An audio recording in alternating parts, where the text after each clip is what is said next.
capital. The final initiative I want to touch on here is the work we are doing to create private sector collaborative platform in key areas like carbon markets and artificial intelligence. These are fast-changing areas, and rather than going into specific reforms, because these sectors are far too dynamic for us, we're creating multinational private sector platforms so that we can collaborate with the leaders in these sectors in other markets in ASEAN. If you look at AI, the US and China are way ahead of everyone else. So let's think about it. Why don't we not only collaborate across ASEAN, but bring ASEAN together and find other countries, other regions to collaborate with us.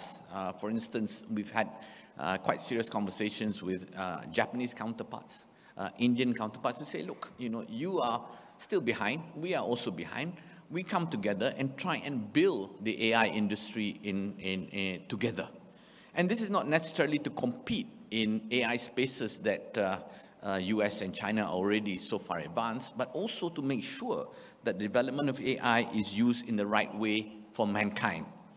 Mankind as a whole, and not for nations or groups to dominate others. Yeah? So ladies and gentlemen, I'm quite hopeful that Malaysia will make a big difference to ASEAN integration next year. What I've highlighted is just a small portion of the many plans the government and ASEAN BAC Malaysia are working on. The message to entrepreneurs and innovators in this room, again, is think ASEAN as you want to develop your ideas. The market is so much larger, the needs of the region more diverse, and the hard truth is this, that if you don't think ASEAN, someone else will. And if he or she is able to bring the scale of the region to his or her idea of business, then he or she is going to eat your lunch. Yeah. Think about that, please. Now, ladies and gentlemen, let me move on to another element of innovation, which is this. The importance of creating the right ecosystem and environment and culture towards risk-taking and innovation. I will confess upfront that I have never had a startup myself, and I remain in awe of people who are brave enough to do that. But I have seen innovation and risk-taking from within large organizations that I used to lead, and I have invested in many startups here and in the United Kingdom. The first point I want to make is that the flip side of innovation is the notion of daring to fail. Yeah? Taking risks, daring to fail. If you don't dare to fail, you won't take enough risks. And as a society, I think Malaysians are too hard on failure, too quick to criticize and put the boot in, if you like. So much so that I have met potential entrepreneurs who actually fear taking the plunge for fear of failure and the labeling that comes with that. As a CEO, I used to always make sure that the organization that I ran never unduly punished mistakes so that people would not fear failure. What is important is the analysis and rationale for decision-making in the first place. If those were sound, then you should not be too hard on failure so that people will dare to be creative and innovative. And remember, we talk about innovators, entrepreneurs, but within big companies, there's also a need to stimulate thinking, to stimulate innovation. Yeah?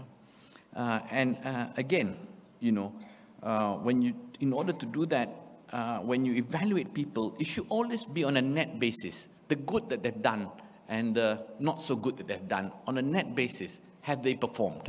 Don't just focus on the losses, don't just focus on the mistakes. Focus on their holistic performance. And of course, a case in point is the recent kerfuffle around the 20 million losses that Khazanah realized in Fashion Valley. Yeah, that is a subject of controversy.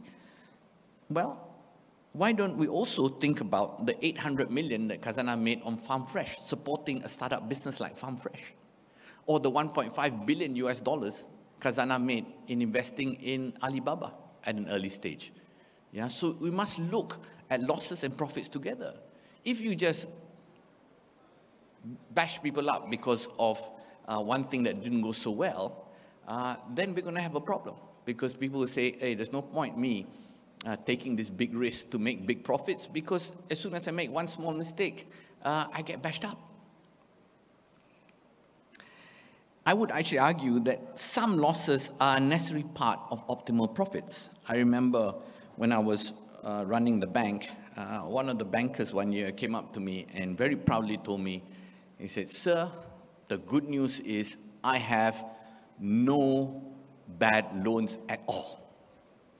So this person, she thought I was going to applaud. I said, in that case, you probably are not taking enough risk.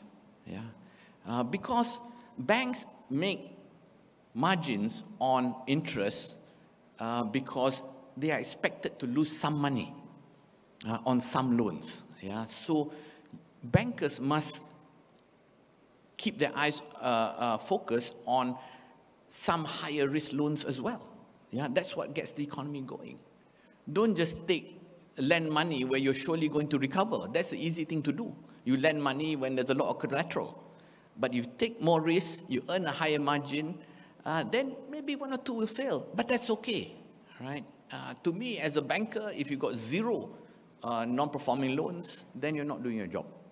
Yeah. And similarly, I would argue that banks in Malaysia, at least, are too hard on failures. So many times I used to get these reports saying that we cannot lend to this person because he or she is a former bankrupt. Well, I used to push back and say, maybe because he or she has been bankrupt before, he or she has learned not to make the same mistakes again. Better than someone that's completely green, no? So that is a kind of mindset I think financial institutions need to embrace. Yeah, just because someone has a failed business in the past, we shouldn't just say they cannot be supported, because guess what? They had the guts to try something new, had the guts to innovate. It didn't go right. Businesses fail, but it's okay. You know, help them get up and try again. And similarly, the last point I want to make here is that we cannot be too quick to criticize companies generally that make losses.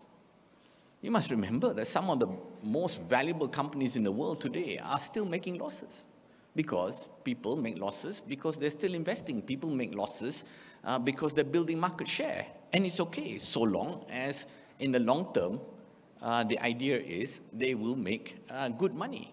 And so, you know, again, you know, as a society, we must be able to discern this whole notion of profit and loss. What does it really mean? Yeah, this 1 year of losses, what does it mean? You know, it's not a bad thing to make 1 year of losses. So, ladies and gentlemen, I think as a society, we collectively must move the needle on how we look at failure and losses to encourage people to take more risks. And we need more innovators and entrepreneurs, and that is for sure, and that is why Meranti exists, and that is why I applaud the work that Meranti is doing. So in closing, I'd just like to say that innovation is not just a concept. It's the building block of a brighter future for Malaysia and for ASEAN and for its entrepreneurs. By embracing risk-taking and fostering collaboration, we can create a region where ideas thrive and opportunities abound. This, I think, is really ASEAN's moment, and I hope all of us can seize this moment for ASEAN, moment for Malaysia, to make that ASEAN a reality. So let's transform challenges into opportunities, ideas into impact, and dreams into reality. Thank you. Wassalamualaikum warahmatullahi wabarakatuh. Thank you, Tan Sri Nazir Raza, for your invaluable insights, especially putting the focus on risk-taking and helping more Malaysians charter a course into the future with ASEAN in the year to come. Ladies and gentlemen, we now proceed to our second keynote. As we look to the future for innovation, we're honored to now have Yang Berbahagia Datuk Wira Dr. Haji Rais Hussein, CEO of Meranti, who will be speaking to us on the future of the AI generation. Please welcome Datuk Wira Dr. Rais to the stage.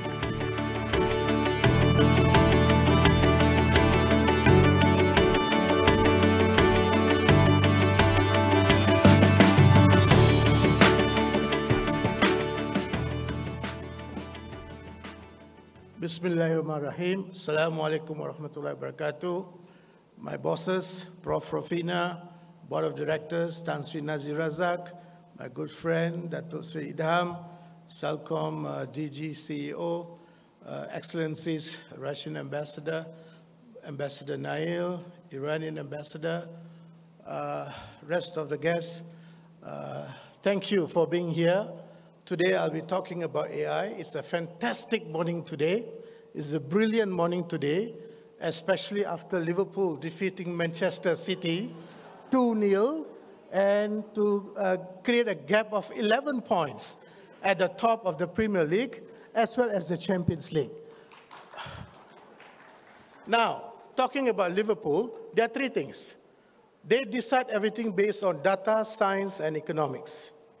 So you have data crunching team in Liverpool to determine what are the type of players that you need to go and acquire, how the games are to be played, how the team configure itself to prepare for the team, for the opponents, how in every essence of the word to restore players who are injured. This is data, followed closely by science. And economics. What is the economics? Economics is where we do not overprice and overbuy players, like the team that we defeated this morning. So this is something that we have to learn from. While Liverpool is doing very well, not only in the Premier League, also on the Champions League. We are top everywhere. Why? Because they employed the right data, right science, right economics. And likewise, every nation, every country, every organization, everyone should do the same. Today, I'll be trying to talk about AI, artificial intelligence, and the way forward, the future of AI generations, and 8 main trends and challenges to each of those. The rapid advancement of technology, especially in the realm of artificial intelligence, has ushered us into what many refer to us as the 4th Industrial Revolution, 4IR. Globally, the AI industry is projected to grow from $93.5 billion in 2021 to over $997 billion by 2028, reflecting a compound annual growth rate of 38%. McKinsey Global Survey of AI found that in 2024, that is this year, adoption of AI has jumped to 72%, while during the previous 6 years, it was hovering at about 50%. And the interest is truly global in scope. Nobody is left behind. This is literally, it means that. Tan Sri Nazir talked about how AI and advancement of AI should not leave everybody behind. And it should be serving everyone, not serving a certain group of society, certain nation, certain group of coalition, and so on. So this is a real thing. This explosive growth underscores the transformative power of AI in reshaping industries and societies worldwide. However, as we just begin to grasp what it entails, some futurists are already heralding the onset of a 5th industrial revolution, 5IR. Although it is still a developing concept, the beyond 4IR timeline clearly begins to transpire, as I call it, hyperconnectivity of the neuro-quantified era. Don't worry, I'm not trying to impress you, but this is a fact. As a brief thematic, analysis of 5IR reveals 5IR is expected to be about closer cooperation between humans and machines, or even a combination of the two. Most of these 5IR nations do not specify how close this cooperation or combination would be out. Hint that it is going to be closer than ever before. The gap between human and machine is going to be razor thin.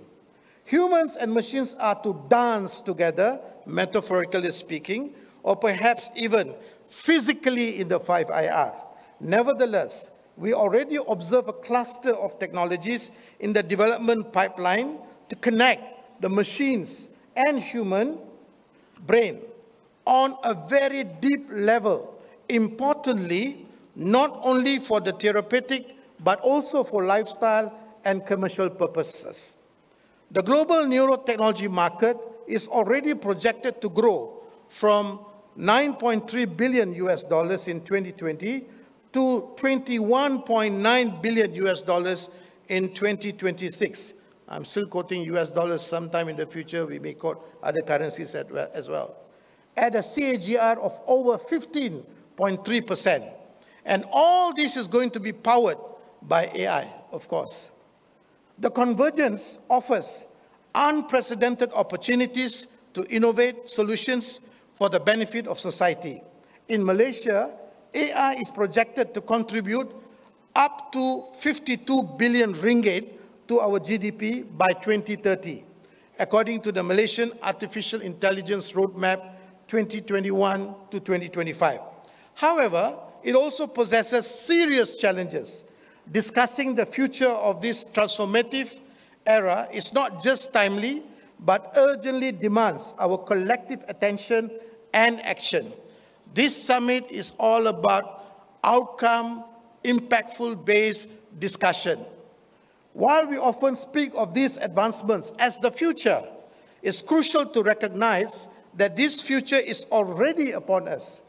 Since as early as 1995, and more prominently since 2016. We have been living in a world already deeply intertwined with AI and cyber-physical systems. Today, over 77% of the devices we use daily are powered by some form of AI, from smartphones to smart homes. Yet, despite the pervasive presence of these technologies, we find ourselves still ill-prepared to fully harness their potential to address national challenges and elevate sustainable impact. In Malaysia, only 16% of businesses have adopted AI solutions, highlighting a significant gap in leveraging these technologies for economic growth. Despite this relatively low adoption rate, a very recent survey in 2024 by Randstad reveals that AI is already impacting the Malaysian workforce. Specifically, 4% of surveyed Malaysians expect to lose their jobs because of AI. 5% reported that AI has already impacted their job, and a notable 40% reported that AI has made a considerable impact on their jobs. This trend is expected to accelerate the next few years, as according to the Hayes Global Security Report 2024, 50% of the companies in Malaysia are exploring plans to train their staff to work with AI within the next 2 years. That is why we are gathered here today, to collaborate across sectors, share innovative ideas, and co-create solutions that benefit our communities, support economic growth, and protect our environment. Therefore, today I invite you to explore several key techno-social trends and corresponding challenges posed by AI together with other frontier technologies. As we embark on this journey together, let's embrace the spirit of collaboration, innovation, and elevation as per the theme of this summit. Throughout this exploration, I encourage each of us to consider how we can be pioneers and change makers in this era of rapid change. What ideas can we generate today that will advance impactful innovation? How can we ensure that technology serves as a tool for empowerment, fostering sustainable development and inclusive growth for all members of our society? Ladies and gentlemen, let's begin exploring with trend number 1, which is living in a smart technology layer. Since 2016, our social economy has been all about widespread cyber-physical systems, or what we loosely term as 4IR. 4IR frontier technologies drive cyber-physical systems, or smart networks, autonomously collecting voluminous amounts of unbiased data through sensors without human hand or interference, analyzing patterns, finding solutions, and applying them to the physical world, again, mostly without human hand. Technologies such as IoT, AI, distributed ledger, blockchain, cloud, and quantum computing, mobile computing, and the various sensors surround and trace all the contours of the real world, forming something that we could visualize like a smart technology layer surrounding us. It is already here right now. It is not in the future.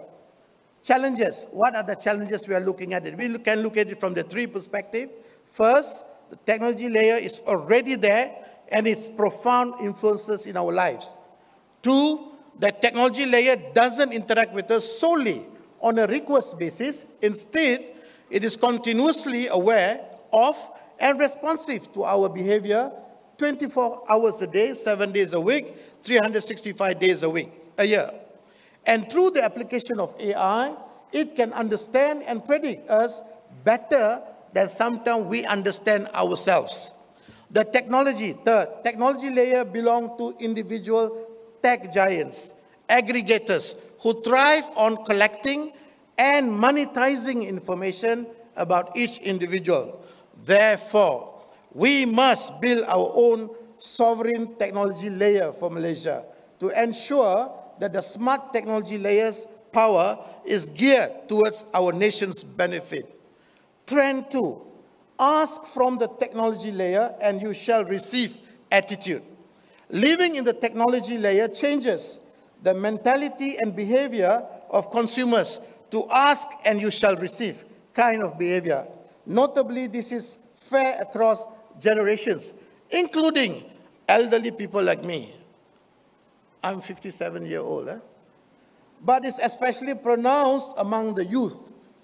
For example, if you want to get from point A to point B, our smartphones and call an e-hailing service. If we have a craving, we call the e-hailing service again and order a meal. We do not waste time by driving around. These are some of the things that is happening and continues to will happen in great intensity. With AIs, there's no longer even a need to ask, as behaviors can be predicted with shocking precision. Imagine this: your fridge tracks what's running low, orders through e-hailing company based on your preference, and updates ChatGPT daily with snapshots of its content, then analyzes the ingredient, prepare the menu, ready for eating.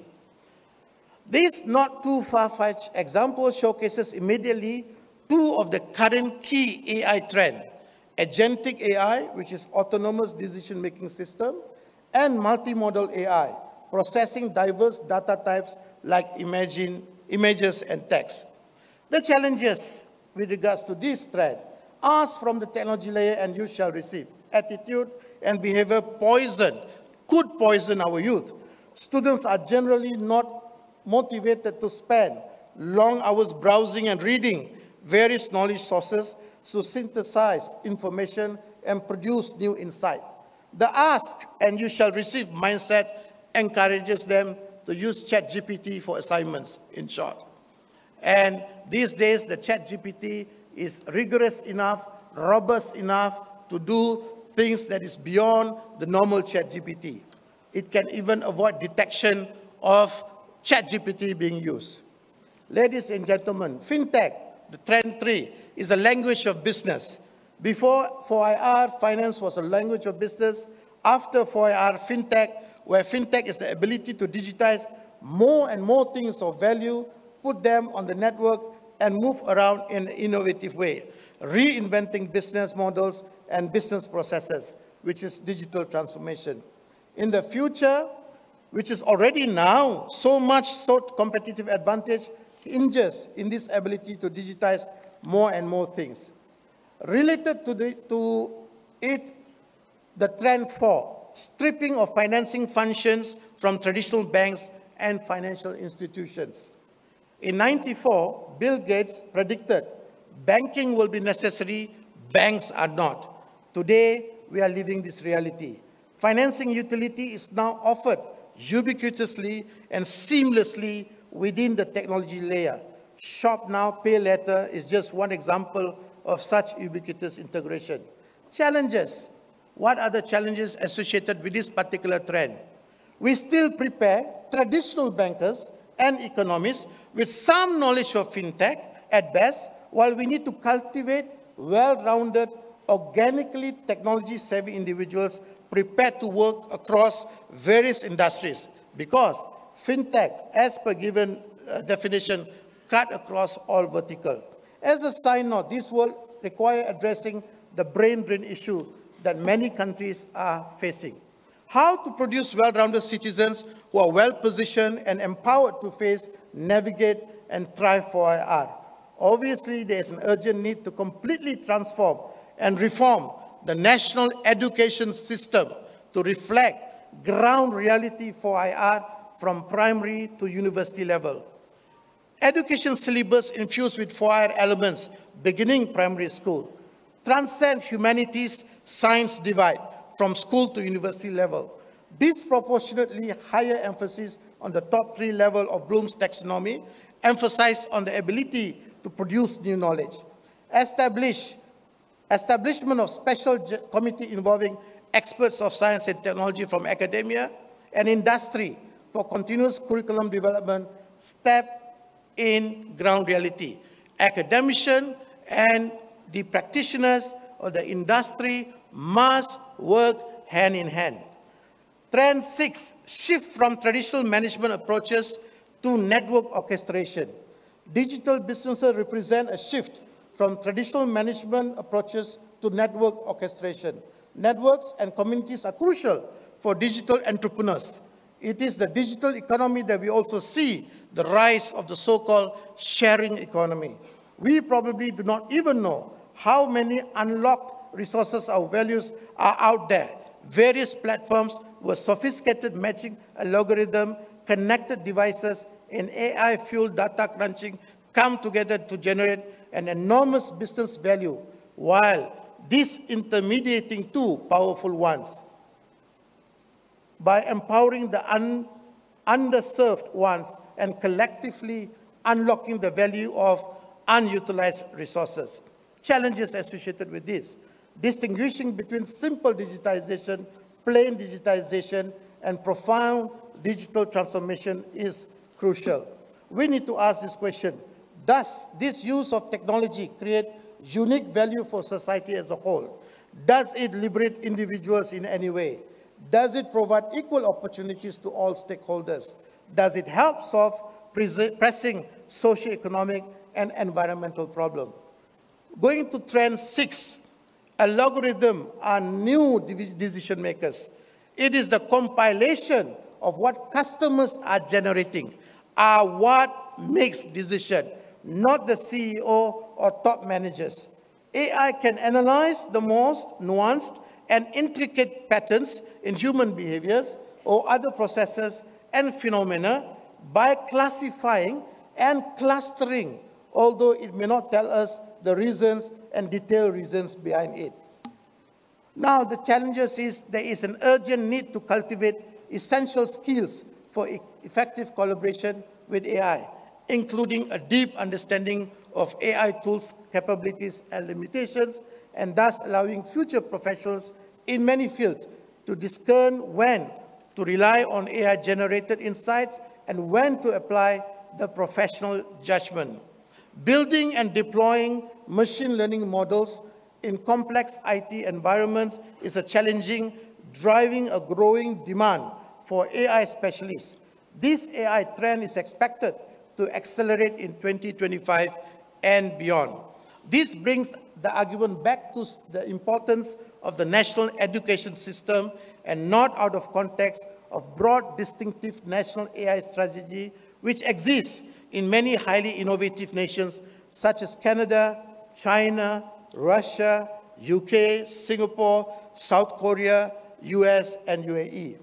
Furthermore, if research is the driver of national progress, then obviously in its current form, the research methodologies also demand widely taught programming skills knowledge, including understanding of AI and its various branches, including the crucial aspects of ethics and governance associated with such system. Ladies and gentlemen, we have two more trends: build an aeroplane while flying it. Iterative processes are everywhere. The editable, recombinable, reprogrammable, and generative nature of digital technologies enables fluid and dynamic processes, encouraging fast iterations and non-linear paths in the business processes. Challenges. High-velocity leadership necessitates a focus on swift discovery, embracing incremental, immersive, and high-speed approaches that introduce novelty in small increments rather than relying solely on planned design. It requires addressing problems within the unique context of the individual product, process, place, and time they arise, swiftly identifying and resolving issues through proactive problem-solving and collaborative effort. The last trend that I would like to be discussing today is the trend 8, which is the quantum tech leap for sci-tech, science and technology. Quantum physics law suggests not only a significant leap in communication efficiency and computational power, but also a profound transformation in how and through which we communicate. This breakthrough greatly extends the scope of measurable phenomena, hinting at possibilities beyond the physical realm. Quantum tech showcases its prowess in any business task related to the following: complex pattern recognition, deep machine learning, that is, modeling, optimization, simulation, and prediction for the behavior of complex systems and processes, such as complex molecular systems, natural phenomena, chemical reactions, and other physical processes. Challenges associated with this trend to confront this future will require a substantial number of quantum tech specialists. It's essential to recognize that retraining an ordinary software engineer to program quantum algorithm isn't straightforward. These specialists will require a thorough grasp of high-level mathematics and physics as demanded by quantum physics. Are we adequately prepared to cultivate such well-rounded specialists? Ladies and gentlemen, distinguished guests, esteemed colleagues, and fellow innovators, change makers, academicians, students, everyone. As we conclude, let us recognize that we stand at a pivotal moment where technology is reshaping every aspect of our lives. It is our collective responsibility to shape this transformation in a way that benefits everyone, the many. While the challenges we face are significant, so too are the possibilities before us. By nurturing innovation, fostering collaboration, and elevating our understanding of the forces at play, we can craft a future where technology enhances all our lives. Let us embrace this moment to lead with intention, integrity, and a commitment to building a better tomorrow for everyone. Together, let's collaborate, innovate, and elevate to advance impactful innovation and address our nation's challenges and fosters sustainable development and inclusive growth. You never walk alone. We are all in together. Assalamu alaikum. Thank you, Yang Berbahagia Datuk Wira, Dr. Haji Rais Hussein, CEO of Meranti.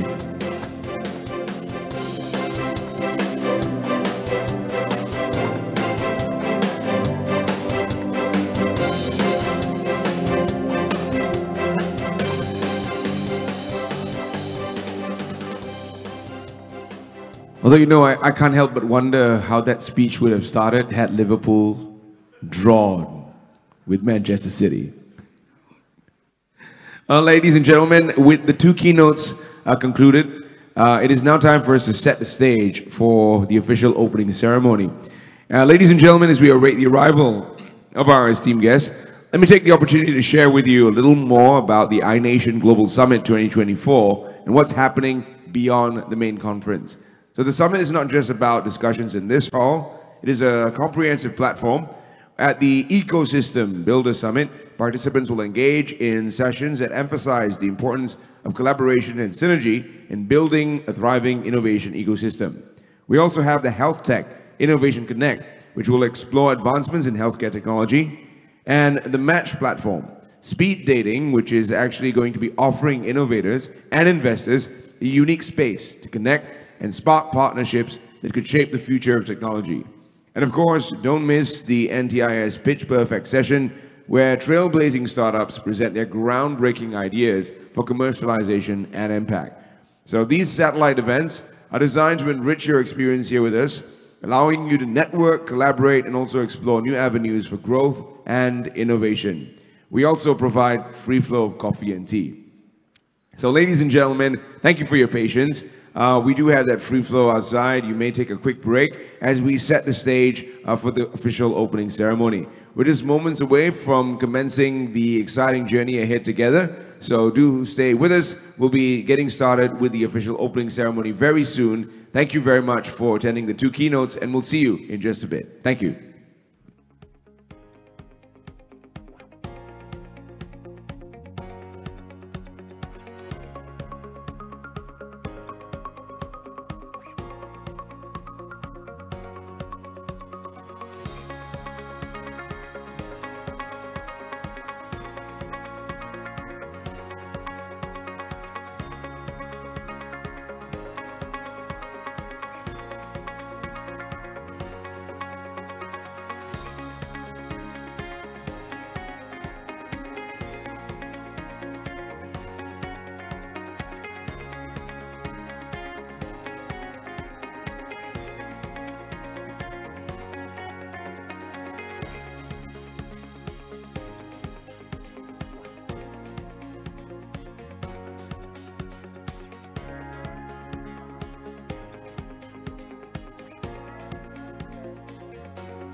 Yes. Hey.